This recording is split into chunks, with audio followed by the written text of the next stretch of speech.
So there is a system in place, the system of Babylon. All right, and this system is not exclusive to one or two countries. It's not exclusive to the West. All of that. Now, I looked at Revelation 17 the other day, and I came to the conclusion that those who call themselves Jews but are not and are the synagogue of Satan are actually the whore of Babylon. So, Babylon, for those of you who don't know, means confusion. Alright, when Nimrod, who was a Hamite, was trying to build his way to heaven through, buildings. We can say money's involved. We can say materialism, food, all sorts of stuff. Anything that is an idol that people, they want to use to satisfy their flesh, or they just want to make money off of it and not serve God. All those things are used to cause this confusion, right? And so God confused the languages because he's like, if you guys associate with each other, you're going to be on one accord and then you're all going to do some crazy stuff. But I also think it's because when you fall away from God, the further your language gets from his. All right, that's why he says, I'll give you a new language. So I've noticed with people, you just cannot communicate with them because we speak different languages.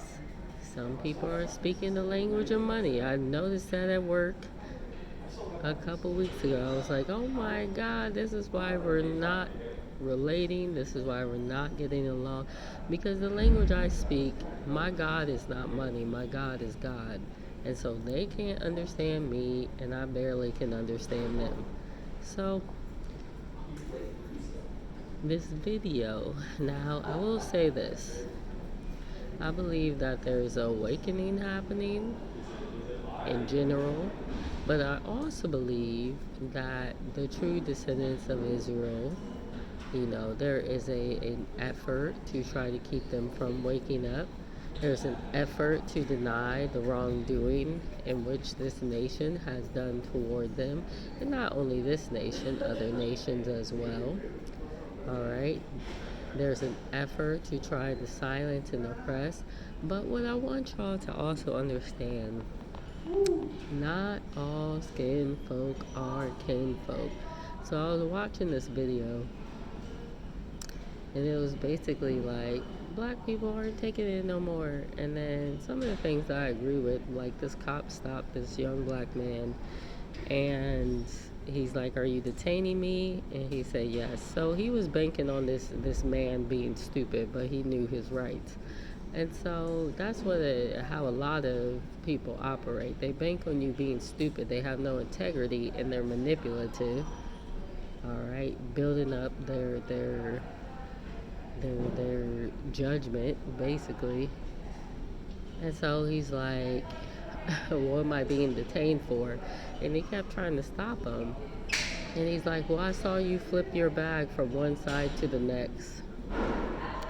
First off, you would have to actually see whatever paraphernalia or weapon or whatever it is that this person has to make a proper accusation, not that they flipped their bag from the left to the right.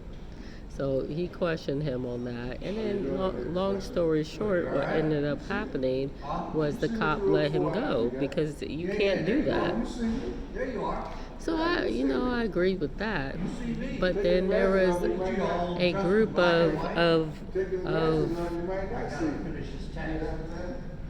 but then there was a group of black women twerking in the park. All right, and these two women came up to them and was like, what are y'all doing? Like, this is not it. And so they made the assumption it was because they were black. I don't think that's what it was. I think it's literally because you're twerking in the park. All right? First off, not everything that you file under black is a good thing. There's children around the park, all right? You're exploiting yourself sexually. Why do you want to be associated with that kind of behavior in the first place? I can't get over the amount of men I've seen in the last past a couple of weeks call us bed wenches. All right, and this is the kind of behavior that is happening as to why we're being called bed wenches. You put your identity in your sexuality, and then you're surprised when people say something about it, and then all of a sudden it's racism. That I didn't agree with. Then another lady gets on, and she's like, we need to buy into black businesses.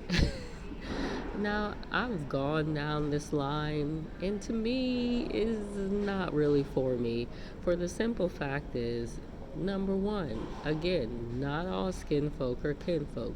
I'm concerned mostly about Israel and maybe other Hebrews and maybe other Shemites. What I'm not concerned too much about are people that went up against the Israelites that are still harboring that hatred toward us, and we don't know any different because we have bought into the lie that our identity is black and not Israel. So with that said, and these might be the ones that are also perpetuating these certain images in the media, such as twerking in the park. All right, not saying that it's not us too, it probably is, but at the same time, Israel took up the customs of the other nations, not the customs in which God had given to them from the beginning, because God is not okay with Israel twerking in the park. All right, that is a very worldly custom that you should not be doing at all. And the fact that you spent all this time as master's concubine, as master's hoe, you shouldn't be presenting yourself in that way. You should have more respect for yourself as a woman. So anyway, so the other lady talks about buying from black businesses. Now I didn't went down that line. Like I said, for me, like I said, some of these people are skin or kinfolk, some of them ain't. Number two, uh, I haven't appreciated too much the quality of most of these people that I have bought from. I went to support some dudes. I think I was in Chattanooga, and he owned a restaurant. He just opened it. Now, this is laughable because there's a vegan Ethiopian restaurant, about 30 minutes down the way. This lady and her children cook it up. You can get a vegan black bean burger, $12. Nice brioche bun, nice sized patty, delicious chipotle aioli sauce, some toppings, all this kind of stuff. Beautiful. I would go any chance that I got to go. But this dude, he brings out a burger the same price. The patty is about that big. The bun looked like he got it from the dollar store. All right. I said, dude, this is not appropriate for anyone. And the fact that you would think it is, and the fact they were trying to justify it, that was crazy to me. So I said, yeah, I don't know about this kind of situation. I don't think I want to support you just because you're black if you're giving a poor product. That's not for me. You need to make sure that you're giving a product that measures up to what everybody else is giving. Or don't come here and talk about you want my business. There are certain standards that you need to meet, period. And that should be helped for everyone. So, me personally, I think it's a gimmick. I think it's a scam. I believe that, this is what our black controllers, all right, because they'll put these things out in the atmosphere.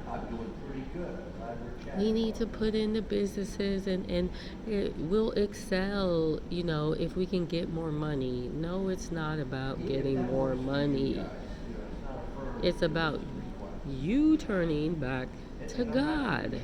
All right. But what are they putting in the atmosphere? Oh, we should be able to twerk freely in the park. You should buy from black businesses, even though we're going to give you a poor product. No, you need to turn back to God. That is literally going to be the only thing that's going to get you out of here. That's it. It's not going to be having more money. It's not going to be able to integrate. How long have you been trying to integrate? All right. You've tried to integrate through dating their women. You've tried to integrate through having your blonde hair weaves. All right. You've tried to integrate through trying to make as much money as what they got. Get it through your thick head that you cannot integrate, and you're not supposed to integrate. That's not what we're supposed to do. What you are supposed to do is you're supposed to wake up and realize who you are. Like, I was telling some guy, I think it was yesterday. I always gotta tell people stuff. It's annoying. Well, I was telling some guy yesterday, you know, because the way that they try to promote some of these African countries, oh, this is not Kenya, this is Kenya. And I'm like, look, both these parts are Kenya. All right. What it is you want to try to measure up to Western standards and that kind of thing. And the only way you're going to measure up to Western standards is if you start enslaving people, you start kidnapping some people and sacrificing them. All right. You start oppressing some people. All right. So, what's going on behind closed doors in Kenya and in South Africa and Nigeria, these places that are just, oh, those are civilized African countries. What is going on behind closed doors? You want so badly to measure up to Western standards, not realizing or not making the connection that they took people for 200 years to build what they got, and they still enslave people over in Congo. What do you not like? Jeffrey Epstein, hello? So stop trying to measure up to them, okay? And then I was telling somebody today, we had a garden, like Tanzania, that's what it was. Somebody did a video of their walk in Zanzibar. Now, I didn't go to Zanzibar, but I went to Dar es Salaam, which is like right across from Zanzibar. And yeah, your hotel's going to be nice, your hostel's going to be nice, all that kind of stuff. But typically the walk there, you're going to see some poverty. And so that's what they were showing, right? And then somebody gets on there and they're like, you shouldn't say this about less developed countries. Define developed. Oh, well, we got a gym down the street and we have one of the best schools and it's a very developed country. It's interesting how you can be physically developed and absolutely spiritually destitute.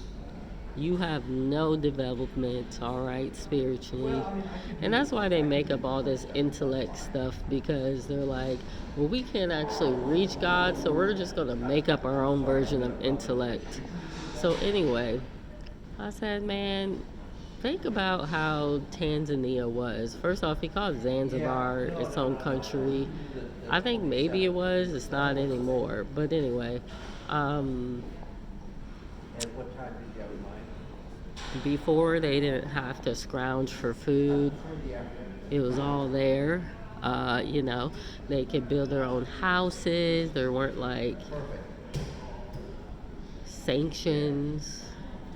And the way that America, they tried to put all these laws, these land laws and that kind of thing, so that they make it difficult for people to live on the land. That's not happening just randomly. It's happening on purpose. They don't want people to own their own land and to build on it and to, have their own food because they want to control all those things. And so that's why they would own the air rights and the rain rights, the water rights to your home. That's why you have to own those things so you can actually own your land and your property. But a lot of people don't know that. They don't understand that. Otherwise, you just got a loan from the government. That's all it is. So, I don't think they want it for anything, you know? And I think most people, before all this modern technology and building and mentalities, they didn't want for anything. Everything was there at their hands. Now you have to be a slave in the system to get things that God gave to us for free. Are you hearing what I'm saying right now? Like this Nestle guy that said, "Oh well, I don't think water should be free." Who are you? Did you make water? Okay. So all they're trying to do is keep you in the system. They're trying to make it about money. Don't be fooled by their skin color. All right. They're handlers. That's what they are. Have you heard of the Black Boule? Do you know why all these fraternities exist? It's not for your benefit, it's for their benefit, okay?